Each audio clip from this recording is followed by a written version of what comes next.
গ্রীষ্ম বর্ষা বিনীতি ভরসা। হ্যাঁ, বিনীত শপিং সিটি। নমস্কার, আপনারা দেখছেন হুগলি আপডেট। আপনাদের সঙ্গে আমি উষা। আসছি খবরে। ভোট মিটতেই রাতের অন্ধকারে পান্ডুয়ায় চলল বুলডোজার, অসহায় গৃহহীন মানুষ। বিধানসভা নির্বাচনের আবহ শেষ হতেই হুগলির পান্ডুয়া বেলপাড় এলাকায় শুরু হলো রেল উচ্ছেদ অভিযান। রাতের অন্ধকারেই বুলডোজার নিয়ে নেমে পড়ে রেল কর্তৃপক্ষ, যার ফলে মুহূর্তের মধ্যে গৃহহীন হয়ে পড়েন বহু পরিবার। স্থানীয় সূত্রে জানা গেছে, নির্বাচন ঘোষণার আগেই রেলপাড়ের বাসিন্দাদের উদ্দেশ্যে উচ্ছেদের নোটিশ জারি করা হয়েছিল। তবে সেই সময় কোনো ভাঙচুর বা উচ্ছেদ অভিযান চালানো হয়নি। এরপর 29 তারিখ দ্বিতীয় দফায় ভোট গ্রহণ সম্পন্ন হওয়ার পরের দিনই আবার নতুন করে নোটিশ দেওয়া হয় রেলের তরফে। এই স্বল্প সময়ের মধ্যে অনেকেই তাদের দোকান ও ঘরবাড়ি খালি করে দেন, কিন্তু বহু পরিবারের পক্ষ বিকল্প আশ্রয় খুঁজে পাওয়া সম্ভব হয়নি। আজ হঠাৎ করেই বুলডোজার নিয়ে উচ্ছেদ অভিযান শুরু হলে চরম বিপাকে পড়েন সেই সব মানুষ। ঘরবাড়ি ভেঙে যাওয়ার তারা একেবারে আশ্রয়হীন হয়ে পড়েছেন। বহু মানুষের চোখের জল, অনেকের রাস্তায় বসেই প্রতিবাদ জানিয়েছেন। স্থানীয় বাসিন্দাদের এক অংশের অভিযোগ, ভোটের আগে আমাদের উচ্ছেদ করা হয়নি, কারণ তখন আমাদের ভোট দরকার ছিল। তাদের দাবি, কয়েকদিন সময় দিলে অত্যন্ত বিকল্পর ব্যবস্থা করা যেত।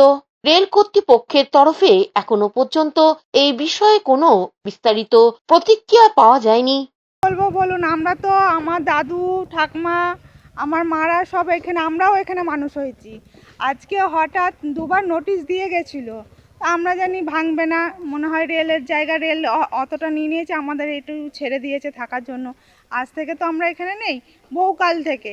এবার আজকে হঠাৎ দুদিন টাইম দিয়েছে, 50 বছরই হয়ে যাবে।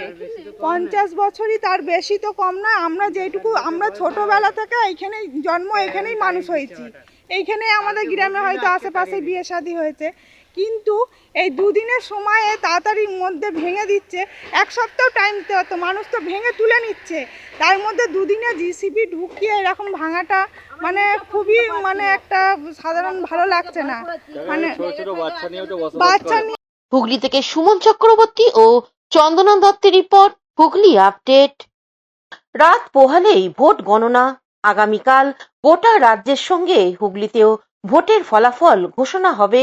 হুগলির এইচআইটি কলেজে ভাগ্য নির্ধারণ হবে রাজনৈতিক দলগুলির। বাম কিংবা ডান, কারা থাকবে ক্ষমতায়, সেটাই হবে দেখার। স্ট্রং রুমে পাহারা দিয়ে রাজনৈতিক দলের এজেন্ট ও কর্মীরা হুগলির এইচআইটি কলেজে দাঁড়িয়ে চুঁচুড়া বিধানসভার প্রার্থী নির্বাচনী এজেন্ট গৌরীকান্ত মুখার্জি এক সাক্ষাৎকারে বলেন, এখন পরিস্থিতি কি?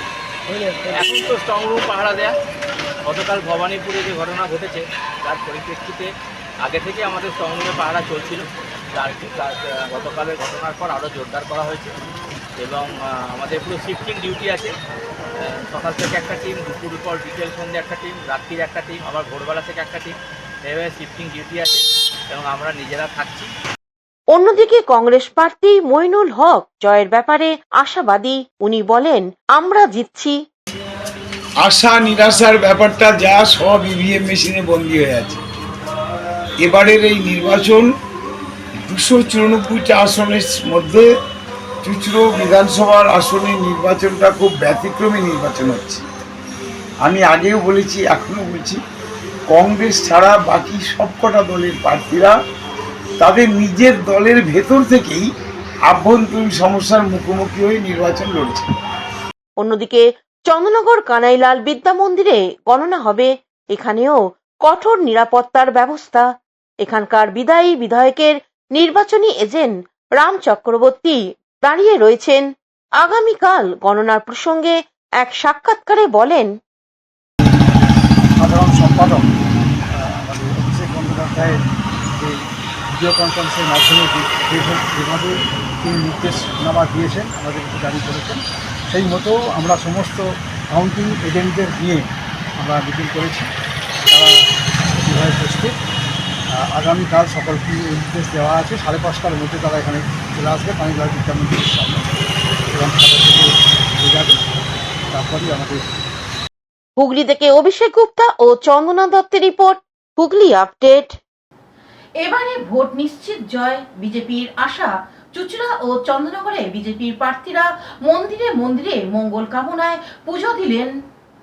আগামীকাল ভোট গণনা। হুগলি জেলার বিজেপি প্রার্থীরা আশাবাদী, এবারে পদ্মফুল ফুটবে। চুঁচুড়া বিধানসভার বিজেপি প্রার্থী সুবীর নাগ স্ত্রীকে সঙ্গে নিয়ে চুঁচুড়া বিভিন্ন মন্দিরে স্থানে পুজো দেন, সঙ্গে দলীয় কর্মীরা। এবারে সুবীর নাগ চুঁচুড়া বিধানসভায় জয়ী হবেন সম্পূর্ণ উনি আশাবাদী। এক সাক্ষাৎকারে জানান, আগামীকাল আমাদের বিধানসভার এতদিন যে ভোট পর্ব চলল তার রেজাল্ট বেরোবে, তার কাউন্টিং হবে। তো আমি এই ভোট যাত্রা শুরু করেছিলাম মায়ের আশীর্বাদ নিয়ে, আগামীকাল কাউন্টিংয়ে যাচ্ছি, তাই মায়ের আশীর্বাদ নিয়ে কালকে এই যে কাজ সেটাই আমরা উত্তীর্ণ হব। অন্যদিকে চন্দননগর বিধানসভার বিজেপি প্রার্থী দীপাঞ্জন গুহ সকাল থেকে চন্দননগরে মা জগদ্ধাত্রী থেকে শুরু করে শিব মন্দিরে পুজো দেন দলীয় কর্মীদের সঙ্গে নিয়ে। এবারই বিধানসভার ভোটে চন্দননগরে বিজেপি জয়লাভ করবে বলে এক সাক্ষাৎকারে জানান। আজকে আমরা চন্দননগরের বিশেষ করে ভগবানের কাছে ভগবান পশ্চিমবাংলায় প্রথমবার এত সুষ্ঠু নির্বাচন হয়েছে, আর বিনা ঈশ্বরের আশীর্বাদ এটা সম্ভব নয়। আগামীকাল হুগলি থেকে চন্দনা দত্তের রিপোর্ট, হুগলি আপডেট। এখন নিয়ে নেব বিজ্ঞাপন বিরতি। বিরতির পর ফিরে আসছে খবরে। এই মুহূর্তে সবচাইতে বড় খবর, হুগলি জেলার খানাকুলির প্রস্তরের নজির গড়লেন ফতেমা খাতুন। সিবিএসই বোর্ডের মাধ্যমিক পরীক্ষায় তিনি অল ইন্ডিয়া র্যাঙ্ক 7 অর্জন করেছেন। তিনি পড়াশোনা করে ব্লুমিং বার্ড স্কুল আদি সপ্তগ্রাম হুগলিতে।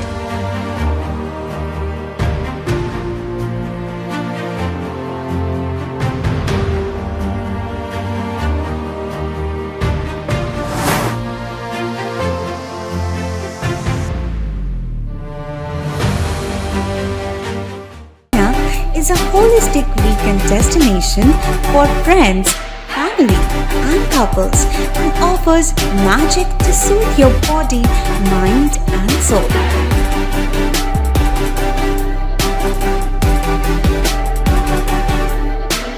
Aqua Marina, your customized magician. Welcome aboard and see the magic unfold. Amala nursing home. Enjoy a weekend at Vedam, the paradise of peace. A home away from home.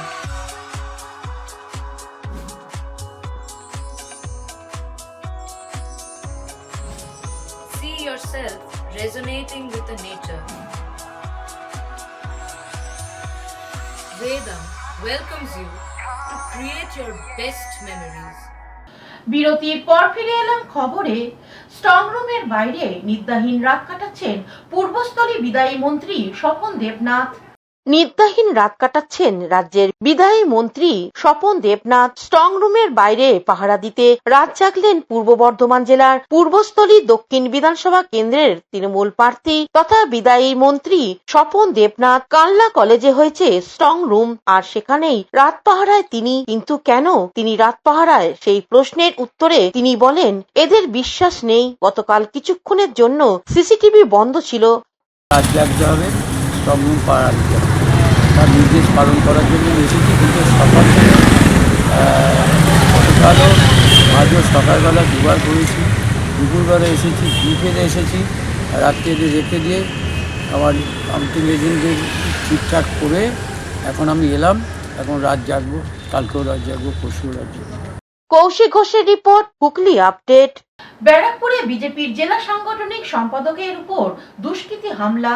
Barrackpore সাংগঠনিক জেলা বিজেপির সম্পাদক কুন্দন সিং এর গারুলিয়া পৌরসভার 21 নম্বর ওয়ার্ডের ডানবার south রোডের বাড়িতে বাইকে করে দুই যুবক হঠাৎই তার বাড়ির সামনে আসে এবং আগ্নেয়াস্ত্র হাতে বাড়ির দিকে তেড়ে যায়। অভিযুক্ত দুই যুবকের নাম আকাশ চৌধুরী ও আমন। গভীর রাতে এই দুঃসাহসিক ঘটনায় আতঙ্কিত হয়ে পড়েন। এই ঘটনায় নোয়াপাড়া থানার অভিযোগ দায়ের করা হয়েছে। অভিযোগের ভিত্তিতে পুলিশ দুষ্কৃতীদের খোঁজে তল্লাশি শুরু করেছে বলে জানা গিয়েছে। Bureau report, Hooghly update. দুজন বাইক করে এসছে, দুজন এখানে এসছিল, কিন্তু আরো এদের কিছু লিডার ওই মোড়ে দাঁড়িয়েছিল, তার এদেরকে পাঠিয়েছিল। এরা অল আর তৃণমূল অ্যান্টি সোশ্যাল, তারা শেল্টার পেয়ে, তাদের ছবি অনেকেই আমি দিয়েছি। এরা কিন্তু টিএমসি আন্ডারেই থাকে। এরা টোটাল এসে বাইক থেকে দুজন একদম গুলি ফায়ারিং স্টার্ট করে দিয়েছে, যেটা আমি সিসিটিভি দিয়েছি এবং এফআইআরেও কিন্তু আমি মেনশন করে দিয়েছি। হ্যাঁ, আমি তো নাম দিয়েছি তো, একটা আকাশ চৌধুরী গোলু বলে কাঙালিঘাটে থাকে, একটা আমান চৌধুরী বলে ছেলে আছে। বের করে মেশিনটা একদম গুলি ফায়ারিং করেছে। এখনকার মতন খবর এই পর্যন্তই। প্রতিদিন দেখুন হুগলি আপডেট। নমস্কার।